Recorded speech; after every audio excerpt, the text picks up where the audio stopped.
ઓમ શ્રી ગણેશાય નમઃ. જય શ્રી કૃષ્ણ મિત્રો. ચૈત્ર માસમાં મીઠું કેમ નથી ખરીદવામાં આવતું, તો એ આપણે આ વિડીયોમાં સાંભળીશું. સંપૂર્ણ માહિતી કથા વાર્તાના માધ્યમથી સાંભળીશું. આ મહિનામાં પૂર્ણિમા ચિત્ર નક્ષત્રમાં આવતી હોવાથી આ મહિનાને ચૈત્ર માસ કહેવાય છે, તથા આ માસને મધુમાસ પણ કહેવાય છે. મધુમાસને વસંતનો મહિનો પણ કહેવાય છે. વસંત એ કામદેવના સેનાના નાયક છે. ચૈત્ર મહિનામાં નવદુર્ગા ભગવાન વિષ્ણુ અને સૂર્યદેવને સમર્પિત છે.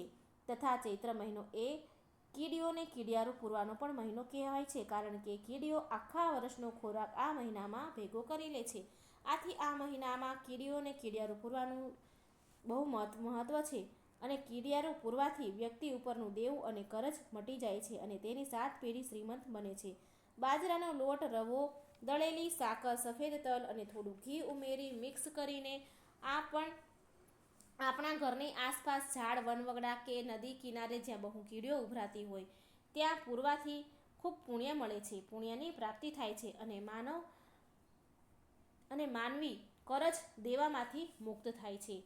કીડીઓને નાળિયેરનું કીડિયારું પૂરવાથી રોટલી અને રહેવા માટે સ્થાન પણ મળે છે. નાળિયેરનું કીડિયારું એટલે નાળિયેરમાં પાણી કાઢી તેમાં લોટ, ખાંડ, ઘી ભેળવી અને એમાં મૂકી અને કોઈ ઝાડવાસ પાસે, કોઈ થડ પાસે ક્યાંય પણ મૂકી શકાય છે જ્યાં કીડીઓ ઉભરાતી હોય. આમ કરવાથી કીડીઓને ભોજન પણ મળે છે અને એને રહેવા માટે સ્થાન પણ મળે છે. એટલે રોટી અને મકાન બંને મળે છે અને કીડીઓના અંતરમાંથી આશીર્વાદ મળે છે. આપણી દરેક વિપત્તિમાં તેના આશીર્વાદથી આપણી વિપત્તિઓ, આપણી મુશ્કેલીઓમાંથી પાર ઉતરી જવાય છે. અને કહેવાય છે કે ચૈત્ર મહિનામાં કીડીને કીડિયારું પૂરવાથી તે વ્યક્તિ સ્વર્ગની પ્રાપ્તિ કરે છે. આથી ચૈત્ર મહિનામાં કીડિયારું પૂરવું તે બહુ પુણ્યનું કામ છે. ચૈત્ર મહિનામાં નિત્ય કીડિયારું પૂરવું એ એક વ્રત સમાન છે. ચૈત્ર મહિનામાં જો બીજું કંઈ પણ ન કરી શકાય તો એક મુઠ્ઠી કીડિયારું જરૂર રોજે જ કરવું જોઈએ. આથી કીડીઓને ખોરાક મળી રહે અને તેઓ આશીર્વાદ પણ આપે અને એ વ્યક્તિ કર્જ અને દેવામાંથી મુક્ત થશે. તેની 7 પેઢી શ્રીમંત બને અને આ વાતનો ઉલ્લેખ શાસ્ત્રમાં કરેલ છે. તથા ચૈત્ર માસમાં ઓખાહરણ સાંભળવાનો ખૂબ મહિમા છે. તેનું કારણ એ છે કે ચૈત્ર મહિનામાં વિધાતા માનો મહિનો છે. ઓખાહરણમાં મા નવદુર્ગા, મા ઓખા અને ચિત્રલેખા એ સ્વયં મા વિધાતા છે. ચૈત્ર માસમાં જે સાંભળે ઓખાહરણ તે મહારોગથી થાય છે મુક્ત અને તેને તન તાવ તર્યો ચડતો નથી, એની કાયાએ તાવ તર્યો ચડે નહીં, ભૂત પ્રેતનો ભણકારો ન આવે સ્વપ્નમાંય. ભગવાન શ્રી કૃષ્ણએ દેવી ઓખાને વરદાન આપ્યું છે કે ચૈત્ર માસે મીનારક ગાય જે સાંભળે ઓખાહરણ તો મા વિધાતા તેને દ્વારે જાય. ચૈત્ર માસી સહનો ભાગ્યા બદલાય. આથી ચૈત્ર મહિનામાં ઓખાહરણ સાંભળવાનો ખૂબ મહિમા છે. ચૈત્ર મહિનામાં પ્રથમ દિવસથી ચૈત્ર નવરાત્રિ શરૂ થાય છે. આ નવરાત્રિ અને અનોખો મહિમા છે. આ ચૈત્ર નવરાત્રિના 8મના દિવસે શક્તિ સ્વરૂપા મા ભવાનીનું પ્રાગટ્ય થયું હોવાથી આ નવરાત્રિને આપણા હિન્દુ ધર્મમાં ખૂબ જ મહત્વ અપાયું છે. જેમાં 9 દિવસ મા નવદુર્ગાની પૂજા આરાધના કરવામાં આવે છે. મા નવદુર્ગાની 9 શક્તિની ઉપાસના કરાય છે.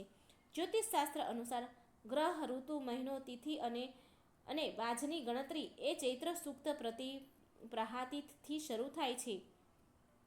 ચૈત્ર મહિનાથી હવામાન બદલાય છે. શિયાળાની ઋતુ પૂરી થઈ અને ઉનાળાની ઋતુ શરૂ થાય છે.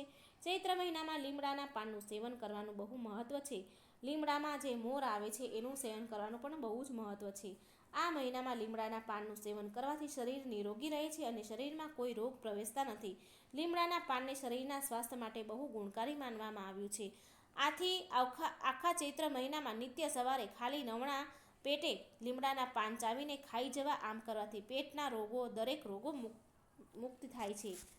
લીમડો શરીરના તમામ રોગોને સંક્રમણથી દૂર રાખે છે. ચૈત્ર મહિનામાં લીમડા સાથે સાકર કે ગોળ ખાવાથી ખૂબ ફાયદો થાય છે. ચૈત્ર મહિનામાં બને ત્યાં સુધી દૂધનું સેવન ન કરવું, તેના બદલે દહીં ખવાય, છાશ ખવાય. ચૈત્ર મહિનામાં પાચનતંત્ર ખૂબ જ નબળું હોય તેથી આ મહિનામાં વધારે તેલવાળો કે મસાલાદાર સેવન કરવું ન જોઈએ. હળવો ખોરાક કરવો. આ મહિનામાં વાસી ખોરાક પણ ન લેવો. અનાજનો ખૂબ બને એટલો ઓછો ઉપયોગ કરવો અને ફળ વધારે લેવા. આ મહિનામાં શરીરમાં પાણીની માત્રા ખૂબ ઓછી થઈ જાય છે, આથી પાણી વધારે પીવું. આ મહિનામાં ઉનાળો શરૂ થતાં ગરમીનું પ્રમાણ વધી જાય છે. આથી ધાર્મિક દ્રષ્ટિ ચૈત્ર મહિનામાં ઠંડા પાણીથી સ્નાન કરવું જોઈએ. કહેવાય છે કે ગરમ પાણીથી સ્નાન કરવાથી શરીરમાં નબળાઈ વધે છે અને રોગ પ્રતિકારક શક્તિ નાશ પામે છે, માટે ઠંડા પાણીથી સ્નાન કરવું જોઈએ. ચૈત્ર મહિનામાં સૂર્યદેવની પૂજા કરવી ખૂબ શુભ છે. આ મહિનામાં સૂર્ય ઉપાસના કરવાથી જીવનમાં જ્ઞાનનો પ્રકાશ વધે છે. જેની કુંડળીમાં સૂર્ય દોષ હોય છે તે દૂર થાય છે. આ મહિનામાં પ્રાતઃકાળે વહેલા ઉઠવું અને ભગવાન સૂર્યદેવને નિયમિત જળ અર્પણ કરવું. તાંબાના લોટામાં શુદ્ધ જળ ભરી લાલ ફૂલ કે લાલ ચંદન ઉમેરી જળ અર્ધી આપી. આમ કરવાથી સૂર્યદેવની કૃપા રહેશે. કહેવાય છે કે ચૈત્ર મહિનામાં મીઠું ન ખરીદી શકાય. આથી જે લોકો ધાર્મિક દ્રષ્ટિને મહત્વ આપે છે તે લોકો ચૈત્ર મહિનો શરૂ થતાં પહેલાં જ મીઠાની ખરીદી કરી લે છે. આ મહિનામાં મીઠું ખરીદવું ન જોઈએ તથા મીઠાનું સેવન પણ ન કરવું. આનો ઉલ્લેખ શાસ્ત્રમાં છે. ચૈત્ર મહિનામાં મીઠાનું વગરનું ભોજન લેવાથી પાપનો નાશ થાય છે અને પુણ્ય મળે છે. જો આખો મહિનો મીઠું વગર ન ખાઈ શકાય, ન ભોજન લઈ શકાય તો 4 દિવસ મીઠા વગરનું ભોજન લેવું. જો 4 દિવસ ન થાય તો ચૈત્ર મહિનાના છેલ્લા દિવસે એટલે કે અમાસના દિવસે આખો દિવસ મીઠા વગરનું ભોજન લેવાથી પણ આખા મહિનાનું મીઠા વગરનું ભોજન લેવાનું પુણ્ય મળે છે. માત્ર અમાસના દિવસે એક દિવસ આવું બની શકે તો જરૂર કરવું. તથા ચૈત્ર મહિનામાં મીઠું નથી ખરીદી શકાતું તેની પાછળની એક કથા છે. જ્યારે ભગવાન શિવે શ્રી ગણેશનું મસ્તક છેદી નાખ્યું ત્યારે ઓખા ગભરાઈ ગયા અને મીઠાની કોઠીમાં સંતાઈ ગયા.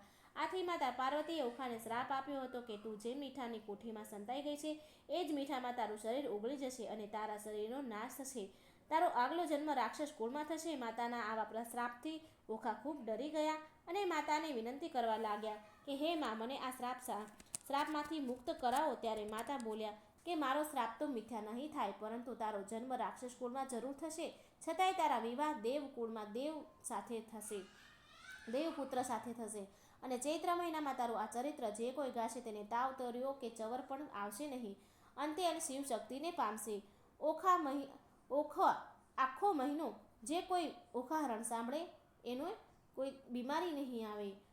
આખો મહિનો મીઠા વગરનું ભોજન ખાશે તેના દરેક પાપ બળી જશે, નાશ પામશે, તેને પુણ્ય ફળ મળશે. આ જ કારણથી ચૈત્ર મહિનામાં મીઠું નથી ખરીદી શકાતું અને મીઠા વગરનું ભોજન લેવાનો મહિમા છે. આથી ચૈત્ર મહિનામાં મીઠું નથી લેવાતું તથા ચૈત્ર મહિનામાં ઓખાહરણ વાંચવાનો, સાંભળવાનો ખૂબ મહિમા છે. તથા આ મહિનામાં ભગવાન વિષ્ણુની પૂજા અર્ચના મત્સ્ય સ્વરૂપની કરવામાં આવે છે, કારણ કે આ મહિનામાં ભગવાન વિષ્ણુએ મત્સ્ય અવતાર ધારણ કર્યો હતો. તેથી જો આ મહિનામાં ભગવાન વિષ્ણુના મત્સ્ય રૂપની પૂજા કરવામાં આવે તો તેના પર દેવી લક્ષ્મીની કૃપા રહે છે. તે વ્યક્તિની આર્થિક સ્થિતિ મજબૂત બને છે. આ મહિનાની શરૂઆત ચૈત્ર નવરાત્રિથી થાય છે. આ નવરાત્રિમાં દુર્ગાના 9 સ્વરૂપોની પૂજા કરાય છે અને માના આશીર્વાદ મળે છે. તથા શુક્લ પક્ષ ચૈત્ર માસની 9મી તિથિએ રામનવમીનો ઉત્સવ ઉજવાય છે. કહેવાય છે કે આ દિવસે ભગવાન રામનો જન્મ થયો હતો. આથી આ દિવસે ભગવાન શ્રી રામની જન્મ જયંતિ તરીકે ધામધૂમથી મનાવવામાં આવે છે. ચૈત્ર માસમાં ભગવાન બ્રહ્માજીએ સૃષ્ટિની રચના કરી હતી. આથી આ મહિનામાં પૂજા અને અનુષ્ઠાન ખૂબ જ શુભ અને ફળદાયી, લાભદાયી માનવામાં આવે છે. તો જો મિત્રો આ મહિનામાં બીજું કંઈ ન થઈ શકે તો કંઈ નહીં, પણ કેડિયારું જરૂર પૂરજો અને પુણ્ય પ્રાપ્ત કરજો. ઓખાહરણ સાંભળી લેજો. આમ કરવાથી આખું એ વર્ષ પરિવારના સભ્યોને તાવ, તર્યો કે રોગ આવતો નથી અને રોગમાંથી મુક્તિ મળે છે. આખું એ વર્ષ નિરોગી રહેવાય છે. તો મિત્રો વિડીયો સારો લાગે તો લાઈક કરજો, શેર કરજો અને મારી ચેનલને સબસ્ક્રાઈબ જરૂર કરજો. જય શ્રી કૃષ્ણ. રાધે રાધે. Thank you.